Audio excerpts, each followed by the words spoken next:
90.7 ɛyɛ nkransa de ni nyina wo bono na po yɛ fam na mo bono ayenkro no sunyane alaji be kwa na abro sanum night market hɔ a 98.9 ensempai edi atwaguo ɛfa hɔ a kotwam santon hɔ 18 mu a ɛkɔ ahafo kɔtra ma wɔfa sunkwa twam wɔ benum kwanta ne kwasimfum ɛkɔ ni nyina yɛ sompa no so na wɔ mutie di firi na ɛno saa no kɔ YouTube hɔ yɛ hɔ live Sompa FM live ɛna fe wɔnom ɛwɔ Facebook nyina na Sarfo kantanka be ma de nam hɔ ɛyɛ Sompa Accra 106.5 live no watom onso aba beka ho na fe wo nkanto so no wadwenkyere no ode amayen midimafo aba center Dr. Time da so woda no what the time ato yen kase so na yede brewo ekirikyiri ene abenche na nwumire nsem no ye wi ede na wotwe no mu nyina ensem a edi atwago ebeka ho no de edi mu akotene bi ne se wasantemamu abaya bi we agre kwada so mfinfin ho a ne yonku bi awu ama afa kura no madi ne na awotwe wahye ntade ese saman edi koja ya bobo ne ho kakra edi fitamfita ni bi plaster nyina atata ne ho ye tsani awuo no kokwa wi ade efie ho ya che saman yei ene ma me ma abo eno bi na asanso aba no na enya saman nko ebi awia kete waye no ho dua broni we no nungwa patase nsuta apatase eho viviri mantem ho ana wonu ma ya responsible corporate miners wo mo de bi ko o mo koya asa ebi edi kan wo ho deda nanso wonu no nya wo na asoma no o ye dua broni sesi ye wo ma deport na national security for asrama so hene na na owusu apo ye otosom yensa wonu wo kan say na ushi akwada good afternoon ushi apani good evening wo breku amajo de onyuno ewo ho wo mo nyiso wo mo ni ma de kodekura yensa nko ye nchi nko wa tete atempo ne kwampa no da no na yemfa so ene de onyuno no ena ka kira akura so da bi mepede ehye enso na ye entia no obase na nyeso na abusua okan kwe north assembly no wonu mo se wo ma tonton nema e wo kwan ho no ise wo ma bra won ama yewura tete baja waka ho asem abusua nsam no bi ka we no ho na fe ya jebre sani da ya ne ya no na watwe bia memene da no ya memene na fe yenya abotre ayi nsam na gu oboko no ye de yama wo no na watwe mu no nsam wa ba dadwa nyina no eno na bi ho a wote a o waka so na se we de enya nwanwa bi on so asa na wan susu si Ghana ha ai Ghana de no a ebi so ho a wote ase o sasa o man no kra o maton da bi yam ton ye Ghana nkomo no a eno ene de be so mo ye friend say Ghana this week eno ntikan ye ho na Sarfo kantanka dawroma wani executive producer no odifu ajonkwa wa dawroma no wasesa ye de free studio ha de abegu abafo ntentamfidie ne so wa breko a men at work blaster supporters ye nyina ye bompa ye fasting e de atawo echi se won be lusuo so won be renew still won be qualify wodema kuma chiame eneme wa brempon na kwaku ampoma meni apam no triple a man ejapia the fastener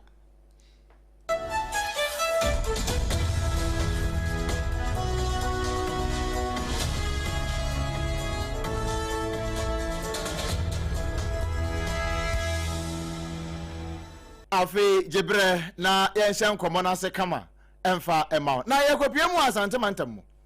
ba bia yegina ewa Greek ewa kwada so emfinfin ho no a kwada so municipality ho ewa asam ne yeken na ba bedu na owa na wonya tetefon call na ewura ba ko a ye frere Matilda wonokra na ye frere no na ja no wonim se ja wo betete kakra ma no de ada ninti ne frere Matilda no anu wose da bio asem bi esi Greek ha de ekwa Greek nse man finfin ho no anu wose ne yebammu wose na yamfa ma wo a hwan bio ene ye woje ye no wose ne ye kan nyina wose ebo me nana show mami awura ye friend na akua na hwe no kra no a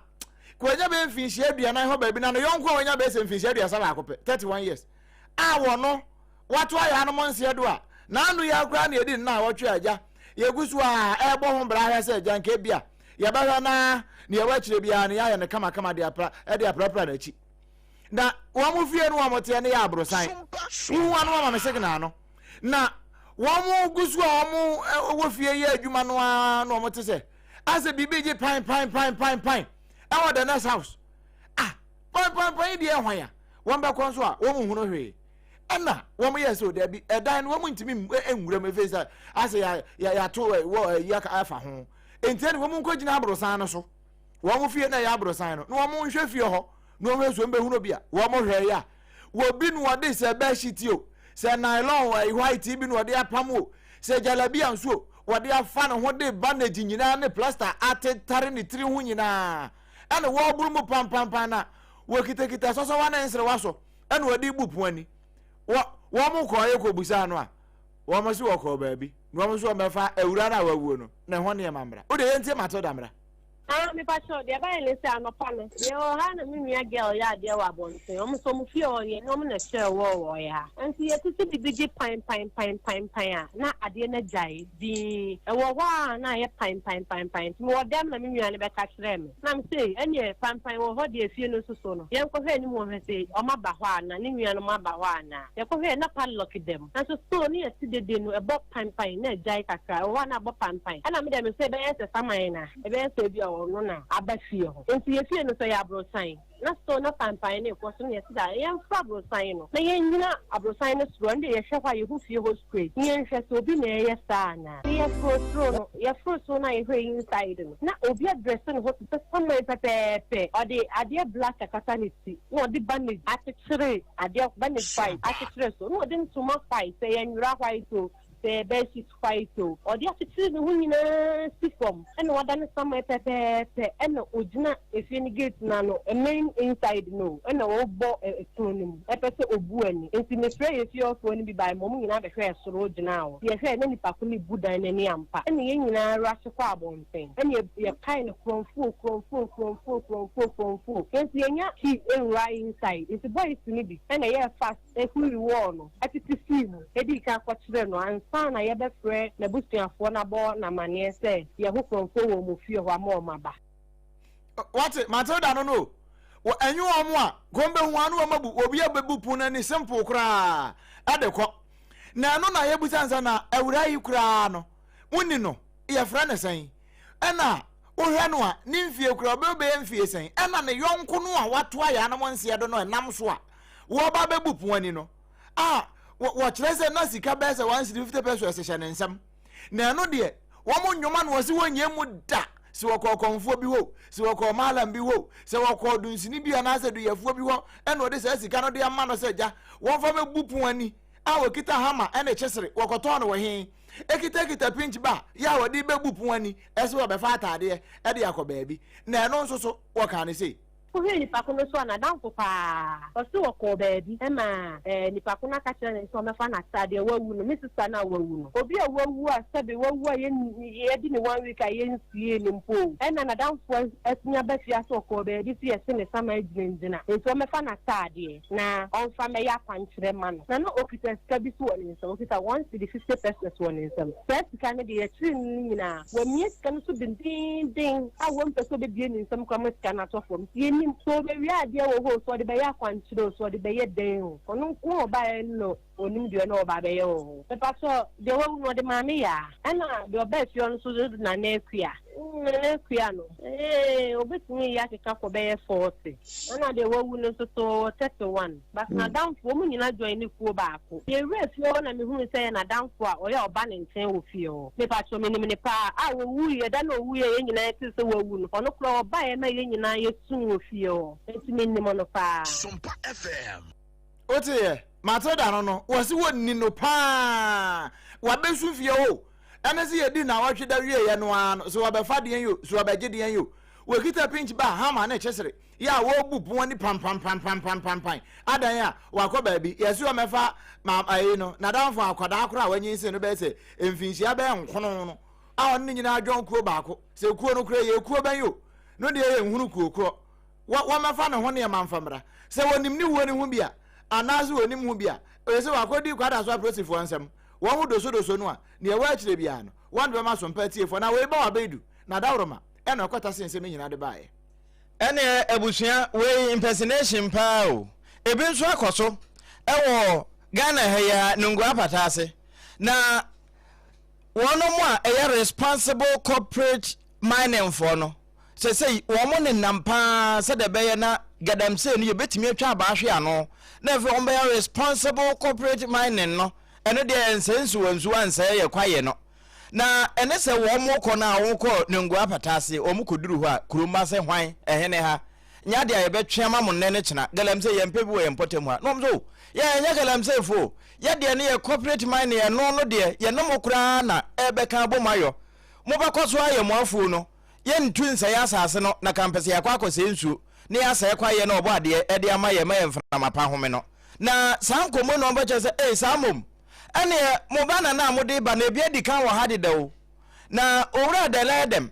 wɔn na ɛkɔ hɔ enti wonya adagye ne kasa no na ɛpɔtɔ kasa na afi yɛ kasa wɔn fa mmra kan na wɔn mo nso a etie so mpa no wɔn mo ntibi na wɔn mo hunu de ɛkɔ so na sɛ saafo no bi ba wɔn mo mpɔtɛ mu a entema wɔn afrɛ national security for ne nsɛm ni yɛba ekura yɛfrɛ no numba patas na yɛba yɛ no na ekuroma no ɛyɛ dede sɛ wɔn mpɛ galamsey wɔn kuro ntɛnɛ yɛn ti wɔn ase yɛn nyɛ wɔn tena ase a yɛtie wɔn asɛm nyinaa ne sɛ aberanteɛ bi wɔ kurom hɔ a ɔno akɔfa r-coms de banner na wɔ design kɛseɛ ɛde esi site ɔyɛ illegal mining wɔ nsuom na ɛno ɛna ma ekuroman no ebufu yɛ wɔn di ka wɔn di bi ɛsan sɛ deɛ nipa ko no yɛ wɔ nsuo n'ano no ɛɛtan ɛnti ɛhɔ a yɛde national security ne police for ɛkɔɔ hɔ yɛkɔɔ yɛ ne yɛkɔ hunu deɛ na aberanteɛ no yɛ nti nipa ko ne banner ne poster no yɛatwe ato fam a yɛayɛ lodge complaint with the national security sɛ aberanteɛ no ɛyɛ no wɔ hɔ no polisifoɔ ne sogyafoɔ ne naimos ɛnso no mu na wɔn nkyere no ɛsiane sɛ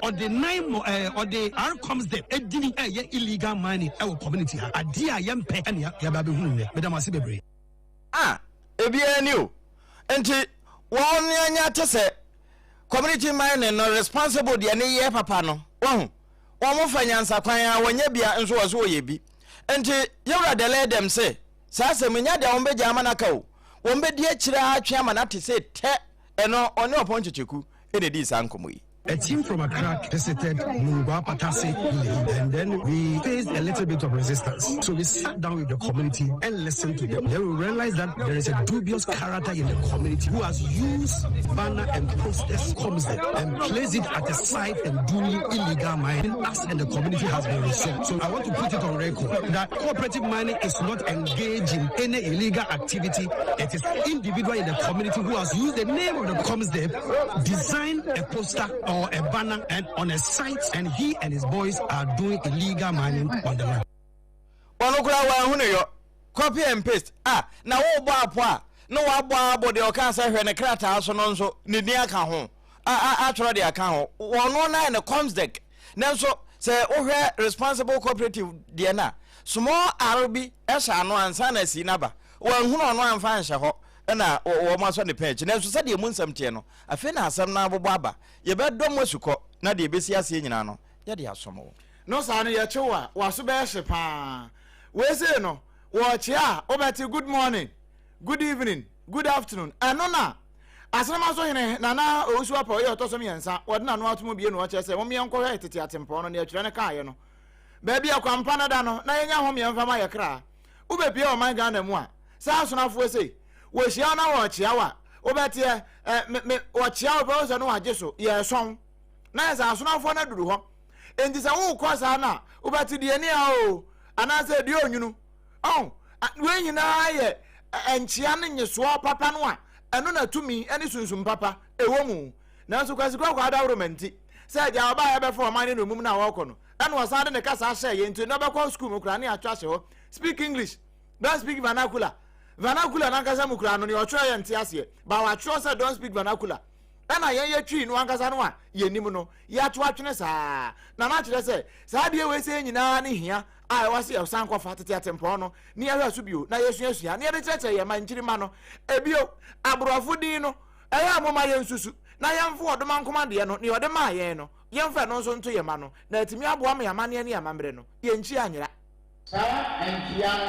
ebema yefia ya tim ekuru ya bem enkabo ma bem ibia be bia be eniso ama nipa ya ni wo moti fibio mu no esese ya di Yesu ya ni kete ya de boy ya bra e wo Kristo hu e de bata hu o se ye hwe ehuru se nkyia no so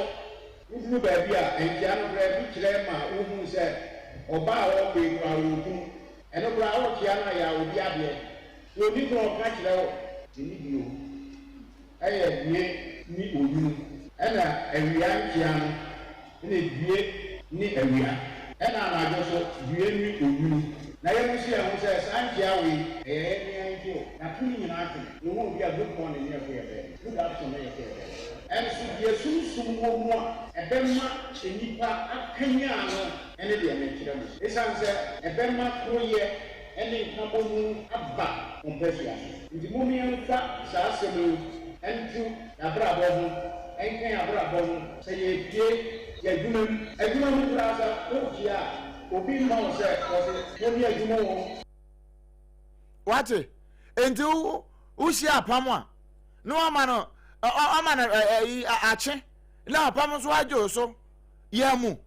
ɛno no ɔde waba fie pɛɛ na saa no nso ɔde wafa akyire hɔ na ɔde wadu nkransa anaasɛ dɔma koraa mane masase pa so na ɔde waba bɛduru hɔ ɛno nti sɛ wokyia na sɛ wowɔ kɔ a yo ɛne deɛ ni a o na sɛ anwummere no deɛ onwunu o na sɛ anwummere enti edu anadwo saa na wɔ kɔda na wakyerɛ sɛ da yie nyafee na ɛna good night ɛna deɛ bɛn ɛna good evening ɛna aborɔfo akɛse nko a enti na nkwadaa ne ntimi nsua yɛ ka saa no wokɔ ka ɔhoro anim too asɛ sɛbe mprɛduasa krama yɛ ɔda samena ho wɔhunu ne ɔde yɛ wei nyinaa na asenema so hene na owusu apɔ yɛ ɔtɔ so mmiɛnsa wɔde ato mpanimfoɔ anim sɛ yɛnkɔ hwɛ tete atempɔn no ne yɛkwampa no da no ne yɛnya homeɛ ɛde ama yɛkra ne amanneɛ ne amammerɛ no nso no ne nkyi anyera amammerɛ ne amanneɛ nkyi nyira no nyinaa no ɛyɛ sɛ yɛbɛhwɛ tete atempɔn no baabi akwampa no da ne yɛafa na yɛnya home ɛde ama yɛkra ɛno saa no nti ɛna yɛayɛ Kamfo 21st clinic ɛde maa sɛ wɔn no deɛ wɔn yɛ nhwehwɛmu ehunu yadeɛ no ansa na yɛde adura ka ho na wɔn nnuro no nso no paso nam sekan ka ho nso yɛtumi yɛ operation ɛnyɛ aborɔfo duro ɛyɛ bibiduro fikɔ tatahwe fi bia ɛnka ho anwummere yi wɔn na abɔ abɔso a yɛn ho ayɛ dendenden na ensɛm ne yɛbɛde ma wɔ ma memfa nwuram ɛwɔ ɔkan kwe north abato mpɛsua no so assembly wɔ hɔ pani a wotua wɔ mo ano a Ghana ma mpani His Excellency John Dramani Mahama agya Yohane de ne tua ano no ɛyɛ tete baja na wɔn mo se sɛdeɛ kwan no ho adwadifoɔ tu aba bɛgu kwan ho a ɛhɔ na ɛsɛ wɔn mo ahyɛ dwa agya dwa no hɔ no wɔn mo de mmra aba nyade a wɔn bɛtwe ama wɔn mo ntifiri dwada ɛkwa akosi ne fiada no wonim na abɔ ho musuo ɛtwetwe wɔ nneɛma no de ba bɛsi kwan no ho a ahwe abayɛfoɔ bɛfa na wɔn nyinaa no no wɔkyɛ sɛ empo saa restriction no wɔn mo apia ma wobɛtumi atɔn bi wɔ kwan no ho abɛn ho a gye bia mmende kwasi da so obi ama adwuma no ya dodo na afiri hɔ ɛkɔ no na wobɛtumi aba na ɛno nso kora adwo da duru na wɔn bɛto a ɛmra no bɛdiwu ensema a wɔde to no na ɔpɔnkyekyekɔ anim a wɔto ma ne yɛ ni. There are two ways by which these buildings are maintained. One, the highways are done by the Ghana Highway Authority. Then for those that are within the municipalities, that is the area to area, it is assembly that takes responsibility. More often, when the highways have not even done it, which they do periodically since I came, they have weeded from all the way, the Dimples roundabout to Abofin overhead. But when you get to the Akutiman stretch, you realize that there's no weeds. But from the La Paz going to Miamiche, all the way to Malam Junction too, they have been weeding. But the onset of the rain has also caused rapid growth of the weeds. Last week alone, my team and I, the Meru, we weeded the whole place. We see that the levels of the grass are not almost the same as compared to other areas. The first nature, it is we, assembly, who also take responsibility of that area occasionally to ensure that the place is clean. We have been maintaining it. Wano anako okankwe north assembly hono woye abankra chipeni municipal assembly no chief executive no na futui na no ponchecheku na wode soma no a wode ba ese sompa ye moso na ade hye ni nyina nte na wo monte ase ɛna saa no wote na wote ase a no yɛ nansɛm no bi aba ya fe yenwura mu na watwe mu ensɛm a yɛde bɛdi wo ntoa no nyinaa no na yɛdi sɛ ditie na san so di so sɛ yɛsi usipi na yɛsi so kama ɛdema wo no yɛnsi so bio ɛmfama na Ghana National Fire Service na no Jordan no ɛna wɔn de bɛto twa no wɔn kyerɛ sɛ no korɛ upie mu ɛwɔ baabi a efi oyekura na yɛ Cape Coast wa na asam no wɔse ɛwɔ yogurt fie ɛwɔ Idan Fourth Alley ɛwɔ Cape Coast na ɛyɛ jaja no mfimfin hɔ no a ɛna asɛm ne si yɛ sɛ ensuo na toya na no kwasi ada no ehon nsunsanso enam so ema nipa mienu de sabre no a edan ni dwirugu sa no nipa mienu ana wo ho de wo nyina kra na Ghana National Fire Service 50 man for no wo mo che se wo mo nya call no be se 454 anopa no ahomache ho no a ema ba bia na de ne wo no wo mo duedue mo anu mo ye kra ira kwan wo mo kodu na bo 5-6 na ye se ankwachiri bia sa dan so mo kodu na ne besi anya se wi enipa makoma 9 ena wo mo evacuate wo mo na sabre na bo be se no nsia apa ho no simano edu simano dunkron eno mo ena wo kire se sadly Anastasia Abaka 12 years ena Ajua Badua 40 years de wo mo bienu no sabre no a hwa ena kra na no ma na ka ho ana nipa be se miensa na enan ana mo ka ho no de ba ma baako ena ma miensa no tempestuously ena ndom ko ewim polyclinic se wo mo nkonkwaji ayarehwe DO3 Ebenezer Fifi Dazi wono kasa de man finfin mantamu dum jaji makuo no wa kire mu sei wonya abotre pa ekeka ye DO3 Ebenezer Fifi Dazi wono na wonya abotre ekire nsem no mu eye ede kire ese no kura wo mo ko ye no se na net ye no o de ye ntie ne mra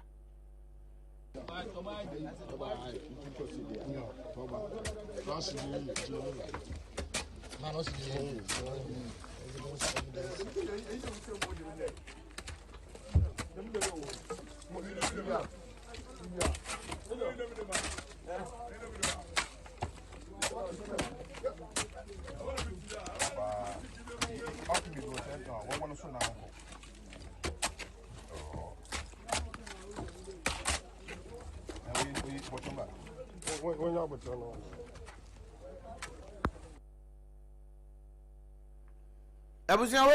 DO3 Ebenezer Fifi Dazi no ana ne ama ne boni Erika nan etwetwe sankoboy afe ye free wa na yenwe eda joada kro na no ana GS wono committee de bi kan ko no muti no wono mo nhyehyɛ ya wo mo de to apono so se de be ye na SHS campuses ahodo se de eduba bi a wo mo etime etototo wo mo nema develop wo mo standardize on events ahodo se de wo mo si eyo no no ejoada no Director General Edma GS Professor Ernest Kofi Davis enya adaje etoto pa ekasa wo sansemi ho na ne nsam no nyina no ana wo boro so no ne yama no bofo wo ho nti de ne wo pa akire pa no wo fa bi de ma ye ejoada no. A committee will be formed to review all celebrations on school premise, including speech and prize-giving days, and come out with guidelines to ensure standardization. This will help address challenges associated with some of these celebrations. In summary, the rationale for this directive is to tell parents, guardians, and all Ghanaians for that matter, that excessive show-off is not the kind of value GS want to project. Was in Yesu ne banya Ghana ngoma sua so ye no anasa atene no wono mpese wo mo da na di enie sa akoda ewie school na ho na akọchechire hampa akoye ne ma nwonwura na ebi kura etomoto ne kai nom enti afom ya ba wono ne de ne ma mekura no wode ne ko school wansi wada kopense owie no na motor pressure amasa afọ no na ewie no wa mana nso ho directives ampanimfo de egu apono so no obie so expect to comply with this directive and make sure that they do not break their old practice of modest celebration. I wish to use this platform to call on all stakeholders,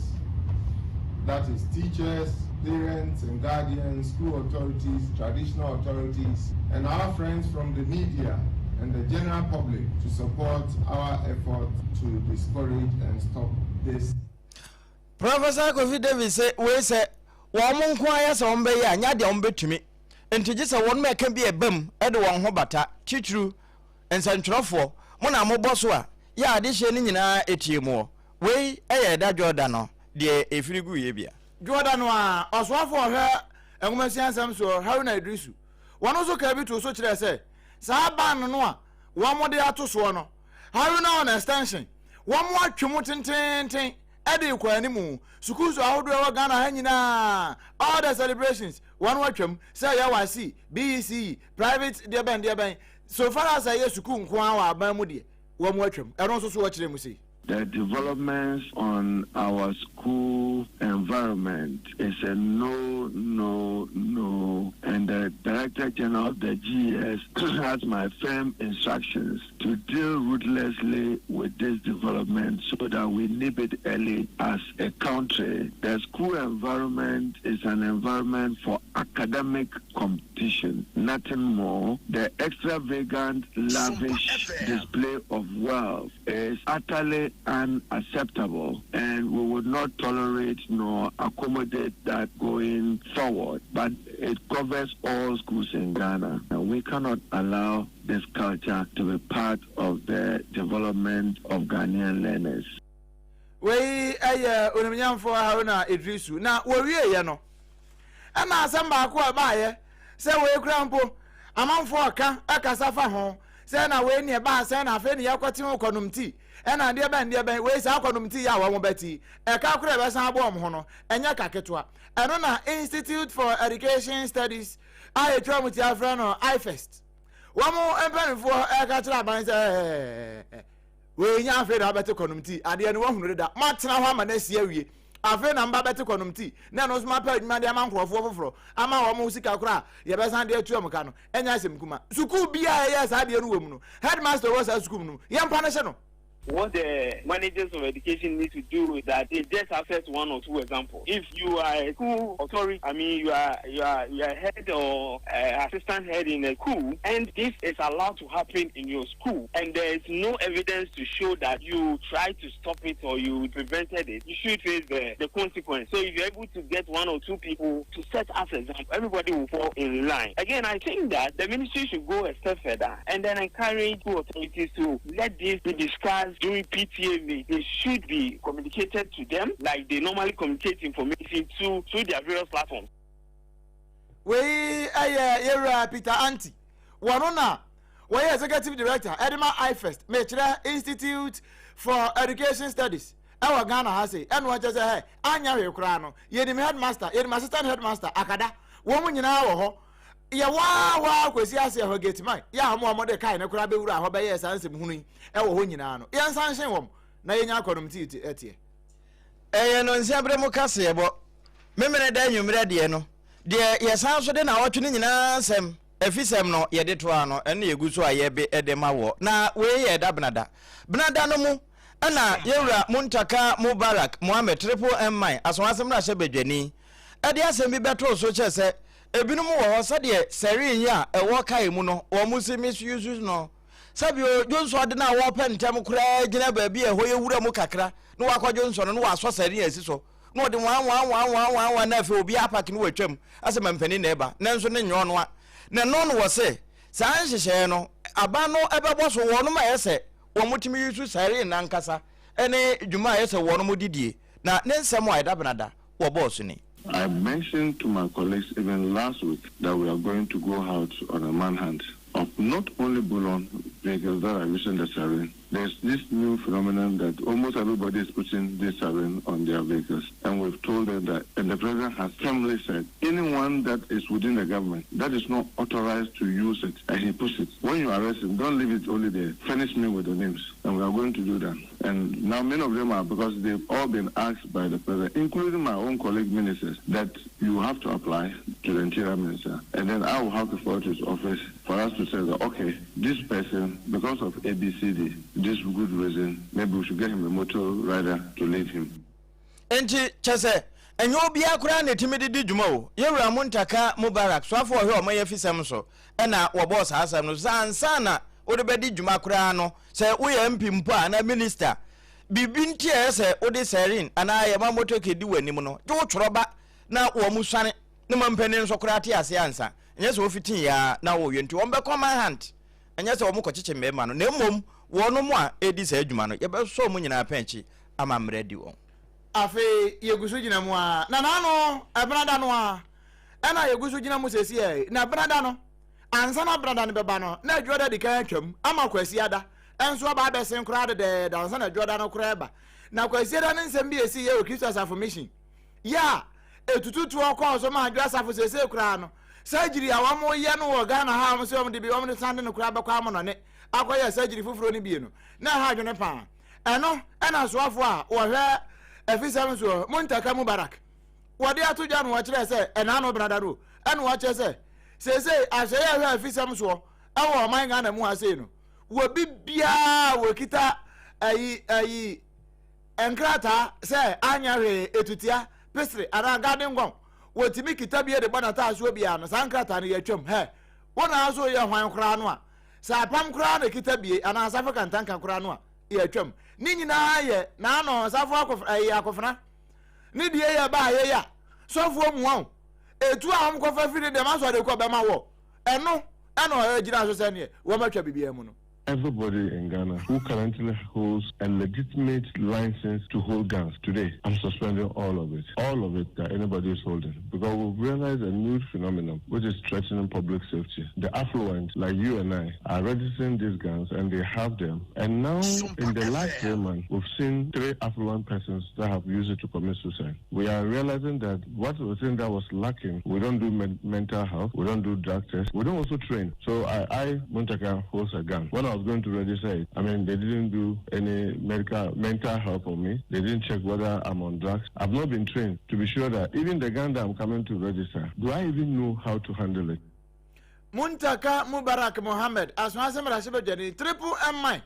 Apamnia, me am offer. One on I attend and can also for her fisam so, or my gun and Mudiano. Afe, my young Ramuna, Yanko, Yura majority leader, Nabobuano. Na one day na ofre se we de emra kwan so no wono momma institution bia wono no ne dwumadi a wo behwa ne se persons with disability PWD for anya Paul William Dankwa na mom wo mo dwumadi bia wo mbedi ne yempe wo mo a autonomously wono behwa so ente se du ba bi na ye kenkan asa ne ye twa wo moja na sansemi wo kan ya mana bofo ho nti wo amana no ansi kura ene wo so maayen we as a country must consider it as a major national embarrassment when our colleagues have to earn their living at traffic lights begging. And so, as a parliament, we must enact legislation which will compel a quota in every factory, in every organization, in every institution. Same way that we are enacting quotas for gender, we must also enact quotas for disabled persons. And I believe that political parties as well must make an effort to fill a number of disabled persons so that they will come to Parliament, be in Parliament, and they can voice the concerns of their colleagues than we can ever be in this chamber. No, we mama yarega. Wono ena donkese wo manmra sebadwafie woda wo ma no na wo chese ebehia pa se wo mbepia wo mo bibi nti wodi dem na ma bi kura anya kwa ewura mra sebadwafie na wo mo ha no wo mo tumi aka ne yesanse de wo mo na danta no wono ene nimba bia na tokwan da afi ewura mu awo mekrada ukuada na watwi mu a nia eba ye ni bi na afi ye de honsem e de ama na so mpaka se ena na appoint ukuada romenti na one vice chairman ma emrashibodwem wanum kwanom ti no a ehwe defense ni interior so no why MP wa west Peter Lanchene tobo wana ne kobo nkomo yi ana wo busa ne bo nkono se hwe mo de ye ka fire arms ana no uko kodesa for apostle the late engineer kura kan de ne ho asan ye emeritus ne na asore ho no a wo mo private security for ya we kantanka security for kwa ya de to pump action and double bar ya na kita wo na ye ka private security de ya busa apam say apam private security wo mu kita tu a trancho e na kita wo.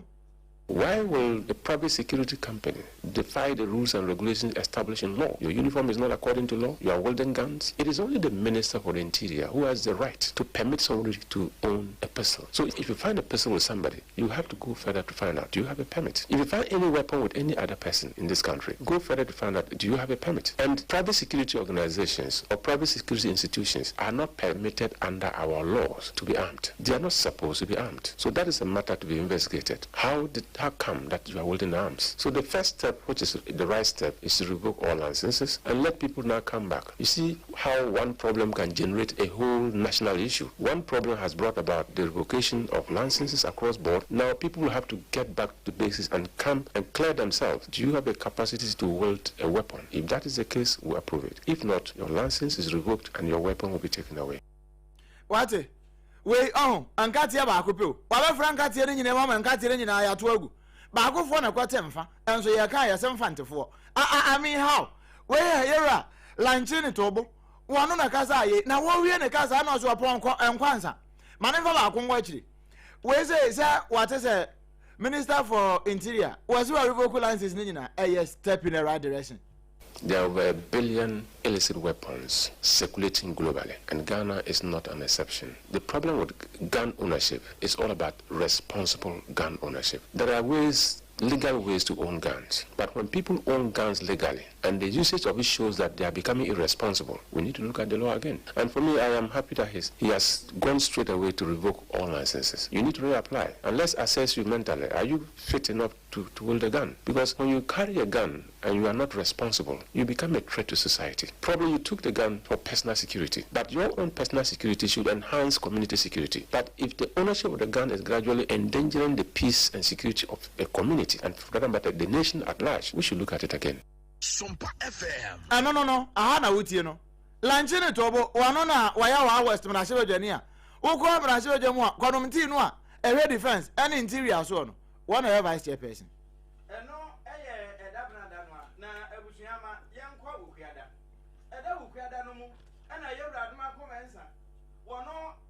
Adwa mensa na okọ adesia wonom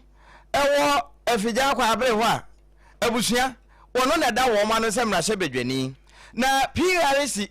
donkuma no ekasa ho sa 3.49% electricity tariff increase bi wo musu se anka emra na adoma boa mo wo manya bi dia noa energy no na ahode mu atimi aba kane na enum yenya bi dia de ndwuma esan se waya mana ye na ye wa na wayo na sasem ya wo boss no PRC for be boss yi na donkuma ne se we de nkuto pa na wo mate e de atogem wo mote ase enyeyi na nsama wo mo so ama na opon checheku so won fa mfiri mra se badwafie ho na won fa mato so mpa kase so na yemme na wiase nyina antibi no ebinie. I have the statements here. 4 major factors: the Ghana CD dollar exchange rate, inflation rates, the price of natural gas, and then the generation mix. Now, if you look at the Ghana CD dollar exchange rate, they themselves, they are telling us that they are using an exchange rate of 11.2228 to a dollar. The last time they did a reduction, they used 11.193. If you look at the change, it's 0.2%. If you go to inflation, indeed, they are using 3.43%, far lower than the 4.17% that they used in the first and second quarters. Indeed, they themselves tells us that the difference is about 17.74%. Price of natural gas has dropped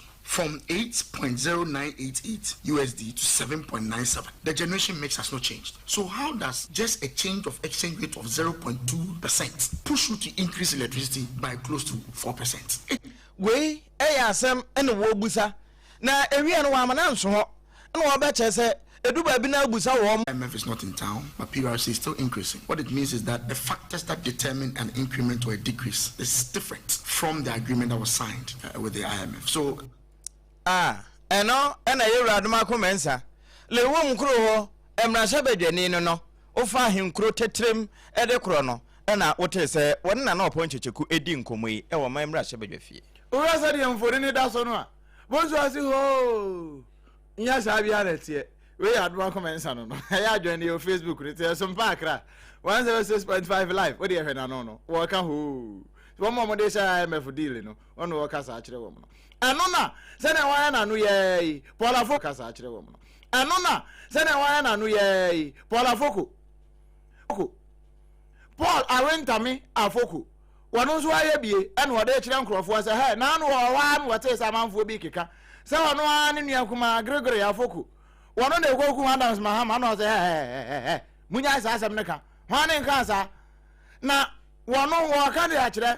MPP amuyoko so wope chairman ni bi wo wo ka de akire MPP fo se wono Paul Arentami Afoko wonim Adams Mahama kane Upper East wono regional chairman now wo hu ye no Mahama kane Upper East wono regional chairman now wo hu ye no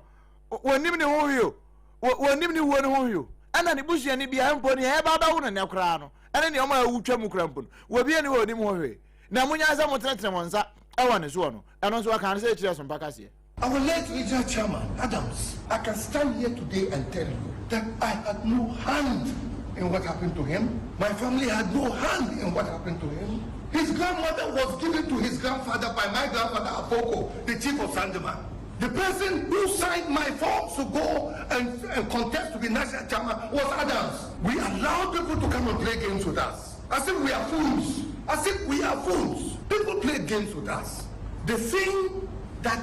then brought our problem, and it shouldn't have been a problem, was me coming up with a new part of my new plan for power, which said that we will break the 8. Enti wano kura wo baya chairman kura no Adams adawroma enu wasan wan da so ne forms ma no a wode bedi chairman na wei obitru ko hwe nkwa yetru ko hwe wo na da sabi preduasa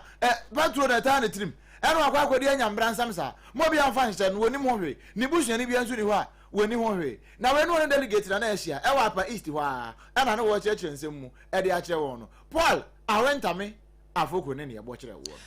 afe yenya frɛ no abusua ma yenko ya wadanom ensɛm a ɛba ye ne bi emu na apomuden mu no so afɔ hwe o ma ya apomuden so yewura kwabena menta aka no onya adagye gina kasae ma no na oponchiche kufa bi to ma ne yen sɛ so onya ho sɛ Ghana fo nurse fo ne adokota fo no a oduma nko abeka sɛ wo ma enim de akwadare na wo ma ye adwuma na ma won sa akokwa ho no ye sport wo mu nyina akwa amano ne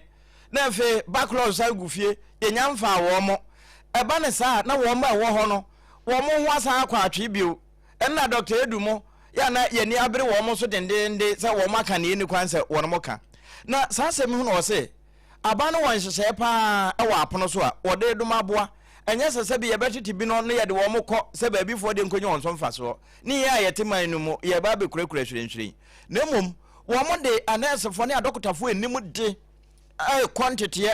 na safo no nso anya bodin na fe wo mo de aba betete afoforo awi ama se wo pese wo nya professor e wo doctor adwuma no ana nurse no mu a wo mbe kire no ama gtech fo ahu no ne ya gye natum na no ensama yewura kwabena menta akano wonya adaje ebisi ye no ebinie. I can vividly recollect the beginning of this decision. Before I read my speech, I inherited a sector with more than 100,000 trained professionals at home on. Yes, there were a lot of gaps in us. The specialized skills were lacking, even within our own country. I think that is not enough. Anytime you sign any MOU with any country, they come with requirements, and what they need are the specialized skills. Yet, we are in short supply as a country. I believe leadership is supposed to solve problems. That's why I ask the question, why can't we train more and fill the gaps in our system so that we can also facilitate the movement of say in other countries? And we busa se de ntina wo mo ntete dodo ya wo mo nso betime de ntete no ama afoforo a wo mbe wi atumi anya adwuma ni bia ya ama wo ma ya pomuden ho nsem atumi agina ye we ya da ya wada no an agina mu na we wa ka wi pe na manfo de nam comment section wo sakasa ye mframa na sa mframa no akwaya tension awo mene wo ka say ba bia ma na oba wo hye wa Pantan village no Lamadina Kwantanai municipality no ha se ye wada no ana papa ya won na da Kingdom Palace Church ano wase wono nko a wotwa nantwie makoma kwaduasa mienu ansa na ndizi ba ewurade a woku nantwie makoma kwaduasa mienu na ndima ndizi na nantwie no kura wotwa aye no hwo se kan amdi twa aye se eduke na kotoye fifi kwete kura de soja ma wo mede toto nantwie no mampani mahama sika no wo mede ma no koto nantwie no sa bre no e candidate mahama eno wo mede koto nantwie no se wa momra betwa se be ya NDC fo betimi anya nkunimdie amo ye no wo wie ya afei ononyamfo ai fuseni faila abegina ho no power na ba wie no onim kwanya power ne fa so bae wo begina so bebu ni na so dan to sa so dan ba bi esi no ehwa na na esie na nsuo to ana be fa ho ko ana wo mo di ku na ntwe 32 ade ma NDC bae afi NDC abana wabenya so mfa so a wo ba bebu aso da na to egu na wa sa na ye no obi ehuru eturu ko he nkwa ye tu ni ko he owo in fact what the abufo my attention say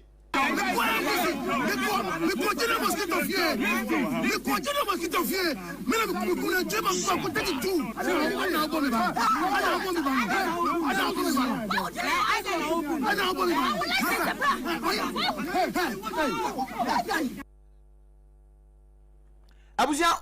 what here was what question get evidence that come question get fie ho wo question get fie and woman enti da via fatoso ezenu nketia no ayese no zeni nyina ase no no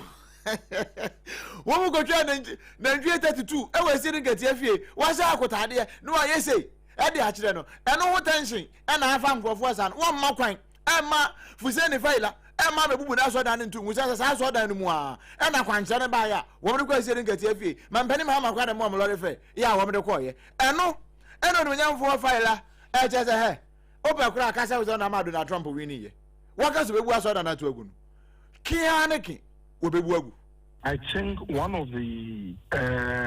problems are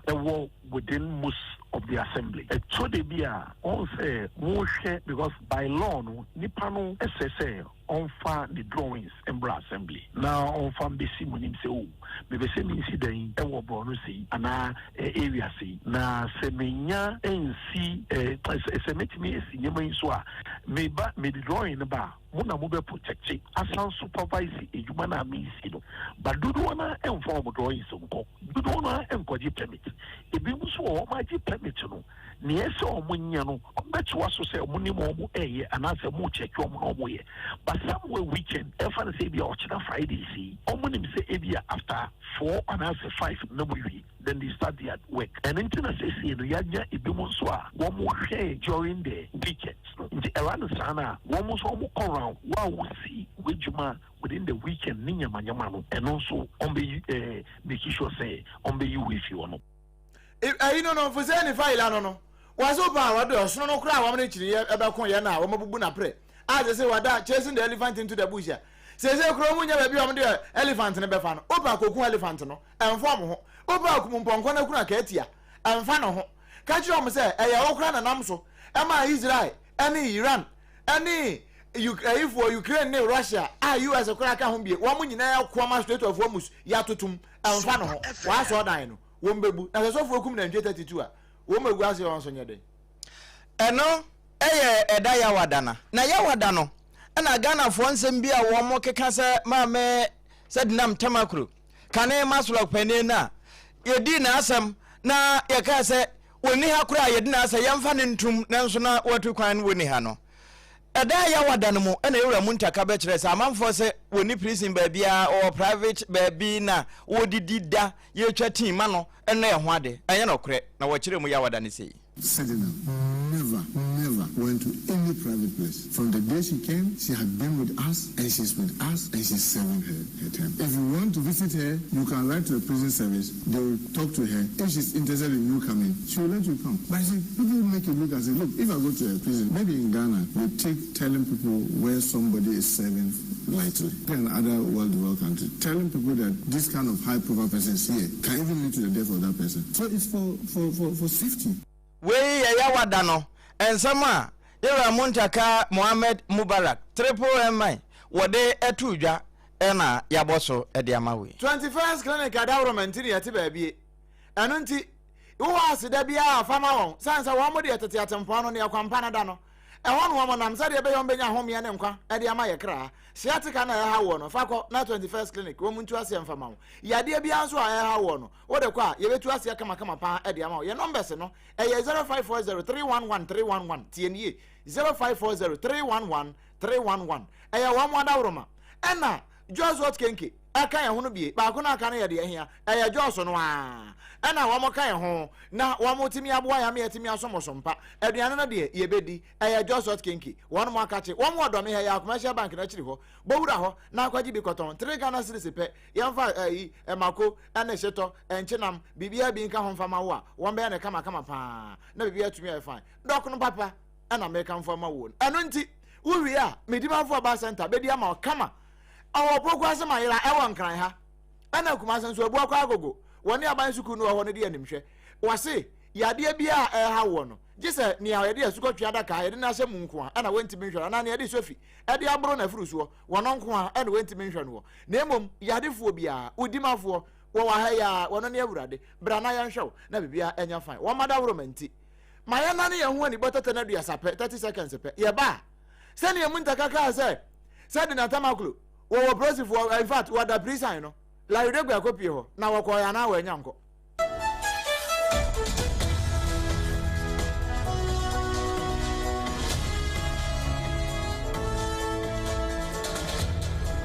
21st clinic aye sciatica expert sciatica no wo nerves na wo to ase na fa wo siremu na fa wo nansia besi ase ho no se ho techema eno ene fa ne sciatica na etimi bubu wo to ase ka wo se dwe wo siremu wo je ho ba bia enye na no na 21st clinic ba ye adwuma pa wo mu ye ntia baso bo ma je ne wo Ghana ha ene amono ne enya asem ketewa wo mu je international awards ahodo wo mu je local awards ahodo na anu nso na wo mu bie the only sciatica research and treatment center in Africa bibrim ha no ebi ni ba bia je 21st clinic nkwa wo mu de bibiduro ene besa o yare no masa de machine aka ho eya yare sabia yare bia wutimi de ko ne mama ade pa ko a wo ma gidi wo mu pa no eye sciatica ena stroke nso de kwa diabetes ne hypertension ne ade Ghana ha ba bia wo mu ho enkran ha se ye wo Tantra Hill runabout se wo free enkran eba ye wo wonsa ni fa so wo frama saman so na eba nso a wonsa bonkum so e ho na wo behu ye 0540311311 0540311311 na 21st clinic still wo mo ye sciatica expert.